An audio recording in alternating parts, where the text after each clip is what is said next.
पढ़ेंगे कक्षा 9 विज्ञान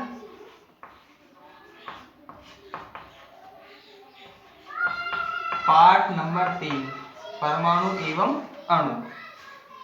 आज की कक्षा में हम विभिन्न परमाणुओं के प्रतीक, उनका परमाणु क्रमांक और उनकी संयोजकता ये पढ़ेंगे। उससे पहले हम संयोजकता की परिभाषा आदि क्लियर कर लेते हैं। संयोजकता,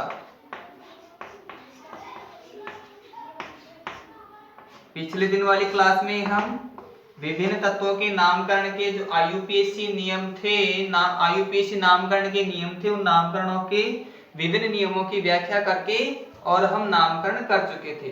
अब हम विभिन्न तत्वों की संयोजकता के बारे में पढ़ते हैं। संयोजकता, जैसा इसके विदित हो रहा है, संयोजकता अर्थात संयोजन करने की क्षमता। संयोजकता का अर्थ है संयोजन करने की प्रवृत्ति या क्षमता। किसी तत्व की या फिर किसी तत्व या परमाणु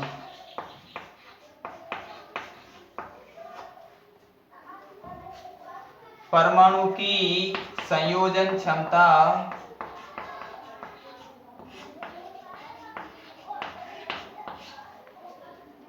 संयोजकता कहलाती है।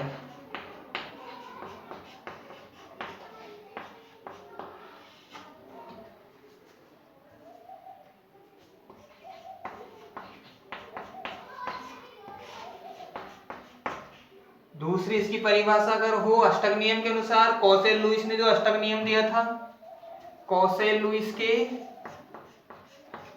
अष्टक नियम के अनुसार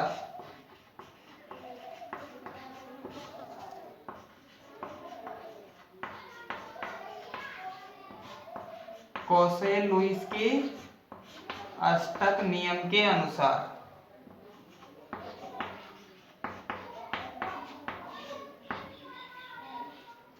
किसी तत्व के बाहरी कोश में, किसी तत्व के बाहरी कोश में अष्टक अर्थात 8 इलेक्ट्रॉन, कोश में अष्टक पूर्ण करने के लिए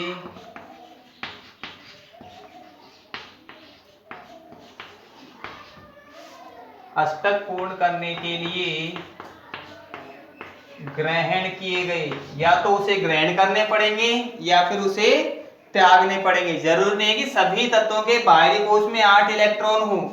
तत्वों को तो अपने 8 इलेक्ट्रॉन पूरे करने हैं। 8 इलेक्ट्रॉन पूरा करने के लिए किसी तत्व को किसी से ग्रहण भी करना पड़ सकता है, या फिर किसी दूसरे तत्व को देना भी पड़ सकता है। देना पड़ेगा उसे कहेंगे त्यागना, और किसी दूसरे से लेंगे उसे कहेंगे ग्रहण करना।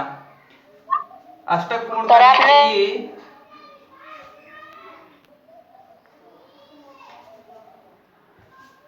ग्रहण या त्यागना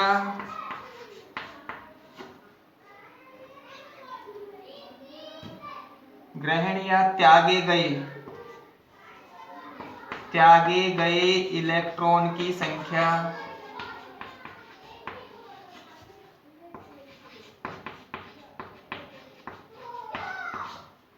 संख्या संयोजकता कहलाती है।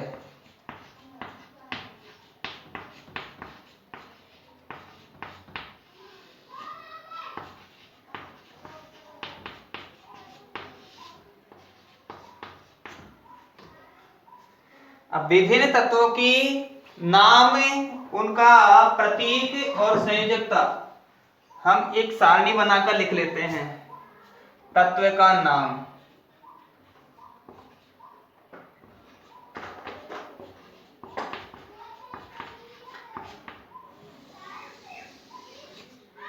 नाम के बाद में हम लिखते हैं प्रतीक, उसे किस अक्षर से दर्शाया जाएगा। प्रतीक के बाद में इलेक्ट्रॉन की व्यवस्था दर्शा देते हैं।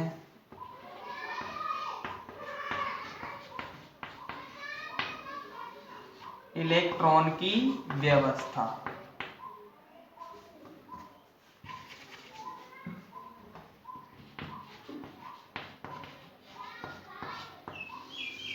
और अंत में हम लिखेंगे संयोजकता।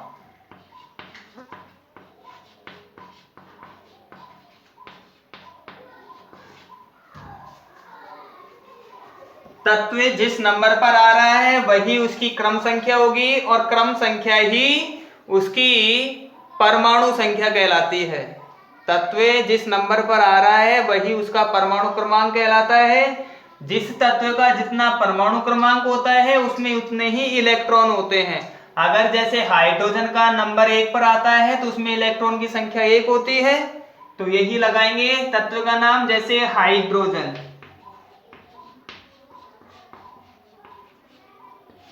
हाइड्रोजन का प्रतीक होगा H और हाइड्रोजन में केवल 1 इलेक्ट्रॉन पाया जाता है।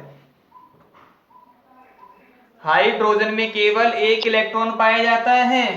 अब इसे 1 इलेक्ट्रॉन अष्टक पूर्ण करने के लिए हाइड्रोजन और हीलियम, ये दो तो अपवाद हैं, हाइड्रोजन गैस और हीलियम गैस, ये दोनों अपवाद हैं। इन अपवाद के अलावा बाकी पर हम विचार करेंगे। तो इसके लिए हाइड्रोजन की संयोजकता वो होती है 1। हाइड्रोजन के बाद में नंबर 2 पर हम पढ़ते हैं हीलियम। हीलियम एक हल्की गैस होती है और हल्की होने के कारण ही विभिन्न उड़ने वाले गुब्बारों में हीलियम गैस ही भरी जाती है। हीलियम गैस इतनी हल्की होती है कि इसमें उड़ने वाले गुब्बारे बनाने के लिए हवा भरी जाती है। हीलियम का प्रतीक होता है He। हमने पढ़ा था यदि किसी तत्व के नामकरण में 2 शब्दों को शामिल किया जाता है तो पहला कैपिटल में और बाद वाला स्मॉल में लिखते हैं। इलेक्ट्रॉन की व्यवस्था होती है 1 2। देख लेते हैं, इसमें संयोजकता हो जाएगी इसकी 0, क्योंकि पहले कोष में अधिकतम इलेक्ट्रॉन भरे जा सकते हैं 2, अगले वाले में 8, तीसरे वाले में 18 और चौथे नंबर वाले में 32 अधिकतम इलेक्ट्रॉन भरे जा सकते हैं। इस व्यवस्था को समझने के लिए हमें चौथे पाठ में परमाणु की अवधारणा उसमें बेहतर तरीके से स्पष्ट कर पाएंगे। पहला कोष पूरा हो गया। पहले कोष में केवल अधिकतम 2 इलेक्ट्रॉन भरे जा सकते हैं। दूसरे कोष में 8 इलेक्ट्रॉन भरे जा सकते हैं। तो हीलियम के बाद में होगा लिथियम। लिथियम को दर्शाते हैं Li से। लिथियम में भी 1 2 और अगले वाले कोष में फिर चालू हो गया 1, अर्थात अगले वाले कोष में 1 इलेक्ट्रॉन जा रहा है तो इसका अर्थ है इसकी संयोजकता होगी 1। लिथियम के बाद में है बेरिलियम।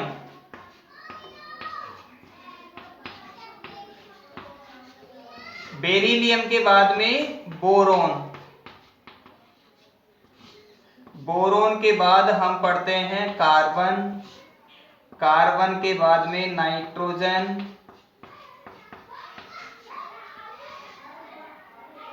नाइट्रोजन के बाद में ऑक्सीजन।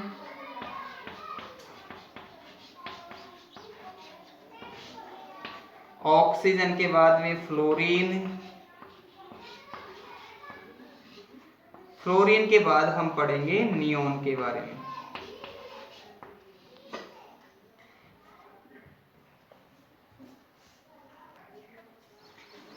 लिथियम को Li से प्रदर्शित करते हैं। लिथियम के बाद में बेरिलियम Be, बोरोन को B से प्रदर्शित करते हैं।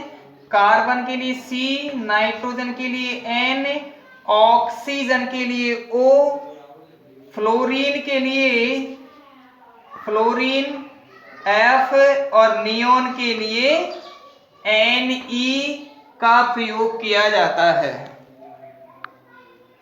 अब इनके प्रतीक तो हो गए। प्रतीक के बाद में इनके इलेक्ट्रॉन की व्यवस्था। पहले कोष में 1 इलेक्ट्रॉन और 2,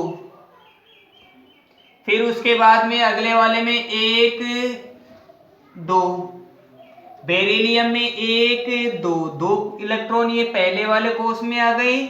उसके बाद में अगले वाले में 1 2 3 तक पहुंच गए। बोरोन में हो गया 3 तक। कार्बन में 1 2, पहले वाले कोष में 3 और 4 तक। कार्बन के बाद में नाइट्रोजन। नाइट्रोजन 1 2, पहले कोष में 2 इलेक्ट्रॉन हो गए, अगले वाले में 1 2 3 4 और ये 5 इलेक्ट्रॉन हो गए अगले वाले कोष में। ऑक्सीजन में 1 2 और इधर दूसरे कोष में 3 4 5 और 6। फ्लोरीन के लिए 1 और 2, पहले कोष में तो केवल 2 इलेक्ट्रॉन, अगले वाले में 1 2 3 4 5 6 7। और नियोन में 1 2 1 2 3 4 5 6 7 और 8। अब नियोन के लिए बाह्यतम कोष में पूरे 8 इलेक्ट्रॉन हो गए, अतः 8 इलेक्ट्रॉन पूरे होने के कारण न तो ये किसी को इलेक्ट्रॉन दे सकेगा और ना ही किसी से इलेक्ट्रॉन ले सकेगा। तो वे तत्व जो किसी से इलेक्ट्रॉन दे भी नहीं सकते, ले भी नहीं सकते, अर्थात साझा नहीं करते हैं, वे अक्रिय गैस कहलाते हैं और उनकी संयोजकता शून्य होती है। तो संयोजकता के पदों को मैं इस तरह से और समझा सकता हूं, इन्हें इस तरह से लिख दें।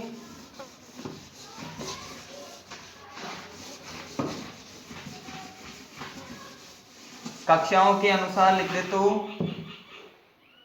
कोष के बाद में L M और N। पहले वाले कोष में नंबर 1 इलेक्ट्रॉन हो गया, इसमें भी 1 यानी सभी का 1 इलेक्ट्रॉन काम में आ गया। 1 2 3 4 5 6 7 8 9 10, पूरे 10 परमाणुओं का। इसके लिए यहाँ दूसरा इलेक्ट्रॉन भी काम में आ गया, यहाँ भी दूसरा इलेक्ट्रॉन काम में आ गया। हाइड्रोजन में टोटली 1 इलेक्ट्रॉन था, तो दूसरा इलेक्ट्रॉन वहां संभव ही नहीं था। एल वाले में आ गया, इसमें टोटल हो गया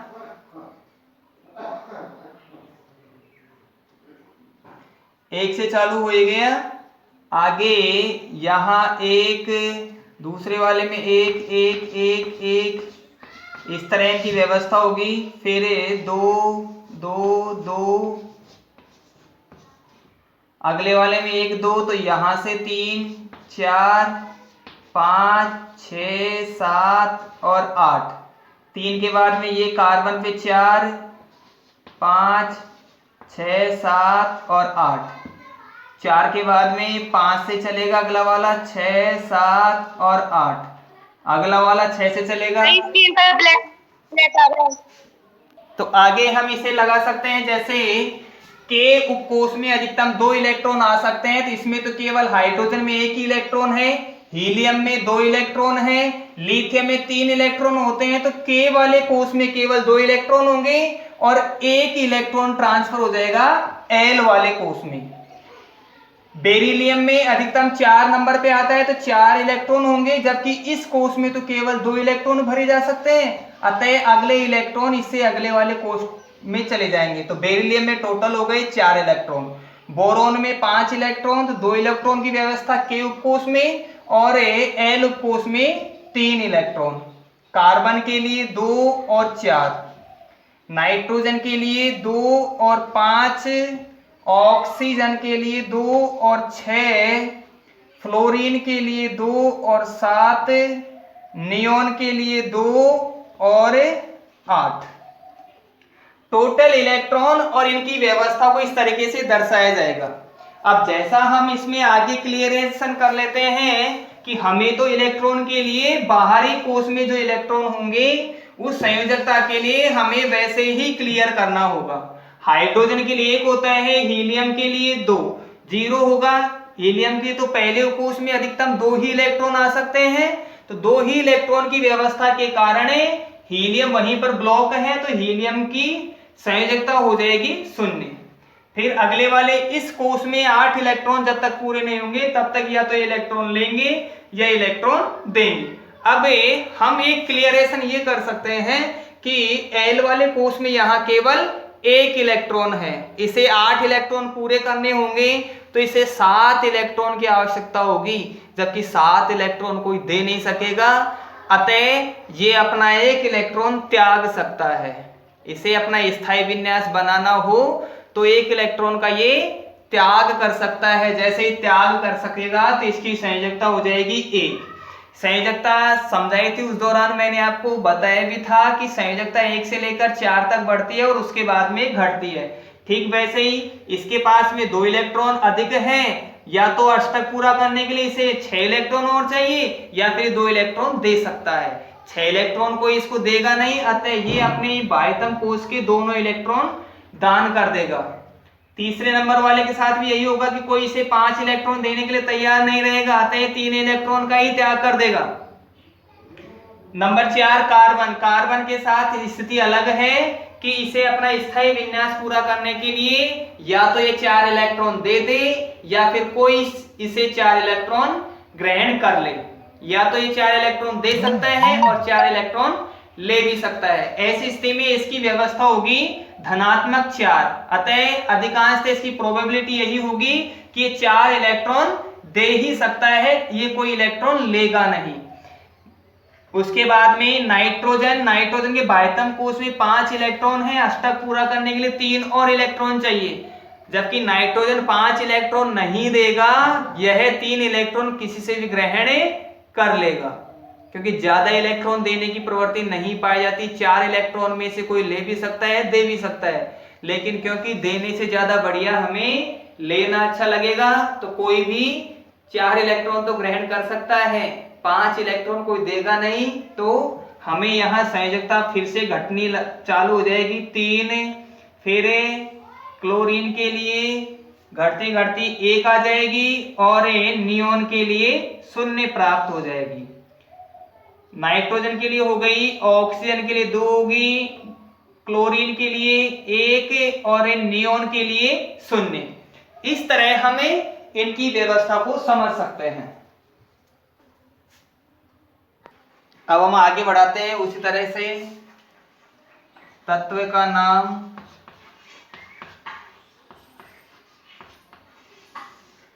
प्रतीक, इलेक्ट्रॉन की व्यवस्था,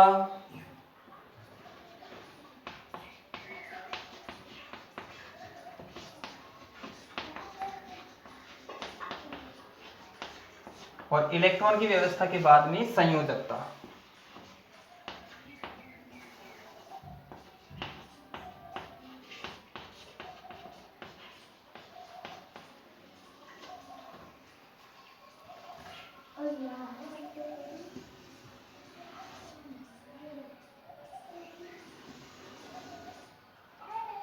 दस तत्वों के नाम हम लिख चुके थे, उनकी संयोजकता आदि को भी हम प्रदर्शित कर चुके हैं। अब 11वें नंबर पे आता है सोडियम।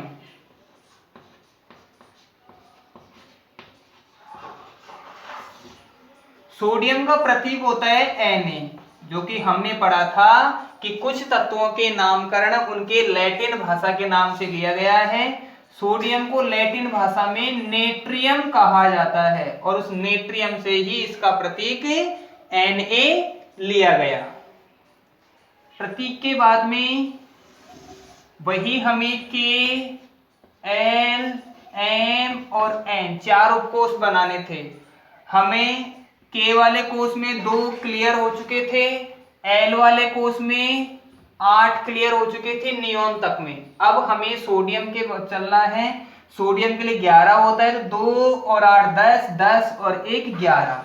अब जो बढ़ेगा वो M वाले कोष में बढ़ेगा। सोडियम के बाद में होता है मैग्नीशियम।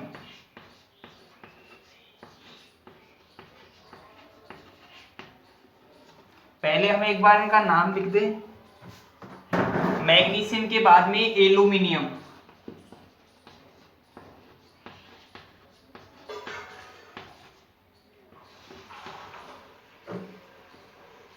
एल्यूमिनियम के बाद सिलिकॉन का नंबर आएगा। सिलिकॉन एक तरह से अर्धचालक की भांति कार्य करता है। विभिन्न कंप्यूटर में, मोबाइल फोन में जो चिप लगी हुई होती है वो इंटीग्रेटेड सर्किट सिलिकॉन की चिप से ही बना होता है।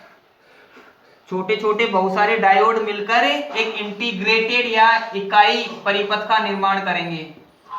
सिलिकॉन के बाद में फास्फोरस,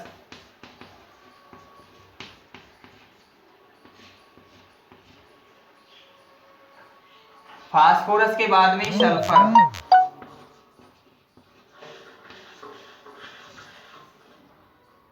सल्फर के बाद क्लोरीन, क्लोरीन के बाद आर्गन। यह भी एक अक्रिय गैस है, अर्थात इसकी संयोजकता भी शून्य होती है। आर्गन के बाद में सोडियम,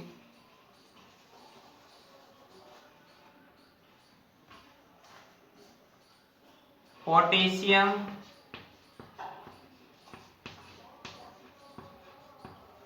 पोटेशियम के बाद में आता है कैल्शियम।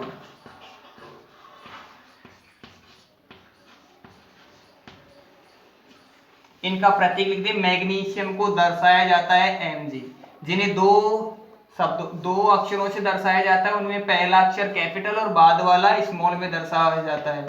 Al सिलिकॉन के लिए, Si फास्फोरस के लिए, P सल्फर के लिए, S क्लोरीन के लिए, Cl ऑर्गन के लिए, Ar पोटेशियम के लिए, K।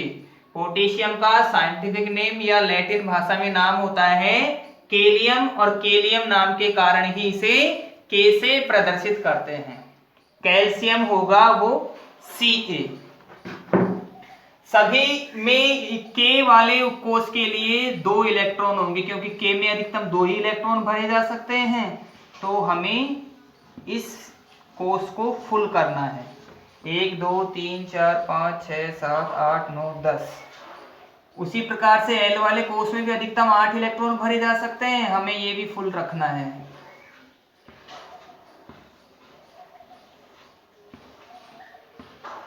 1 2 3 4 5 6 7 8 9 10। अब जो बढ़ाना करना है या कम करना है वो M वाले कोष में होगा। बढ़ेगा 2 3 4 5 6 7 8, और 8 के बाद में यहां बढ़ना बंद हो जाएगा। फिर यहां ये स्थिर हो गया 8, लेकिन अब N में प्रारंभ होगा। ये भी 8 और ये 2। तो कैल्शियम के लिए इलेक्ट्रॉनिक विन्यास होगा 2 8 8 2। तो अंतिम कोष में जो इलेक्ट्रॉन होगा उसके आधार पर इनकी स्थिति निर्धारित होगी। संयोजकता के लिए निर्धारित करते हैं। अंतिम कोष देखते हैं, तो अंतिम कोष इसमें M वाला है। M वाले कोष में 1 इलेक्ट्रॉन है, तो 1 इलेक्ट्रॉन का तो ये त्याग सकता है। कोई इसे अष्टक पूरा करने के लिए 8 7 इलेक्ट्रॉन नहीं दे सकता। तो 7 इलेक्ट्रॉन जब नहीं देगा तो ये संयोजकता इसकी धनात्मक में होगी 1। वही 1 से लेकर 4 तक संयोजकताएं बढ़ती है, तो हम उसे बढ़ने वाले पदों में लिख देते हैं। नंबर 4 जो सिलिकॉन है, सिलिकॉन की संयोजकता होगी +4। फास्फोरस की संयोजकता 3 भी होती है और ये 5 भी दर्शाता है। फास्फोरस ज्यादा क्रियाशील है, और क्रियाशील होने के कारण ये बहुत ज्यादा एक्टिविटी में 3 भी संयोजकता दर्शाता है और 5 भी संयोजकताएं दर्शाता है। 6 वाले के साथ होगा 2 1, और ऑर्गन के लिए 0। उधर पोटेशियम की संयोजकता 1 और कैल्शियम की संयोजकता 2। तो अधिकतम संयोजकता 5 और न्यूनतम संयोजकता 0। इस तरह हम शुरुआती 20 तत्वों को उनके प्रतीक और इलेक्ट्रॉन की व्यवस्था और संयोजकता के रूप में स्पष्ट कर सकते हैं।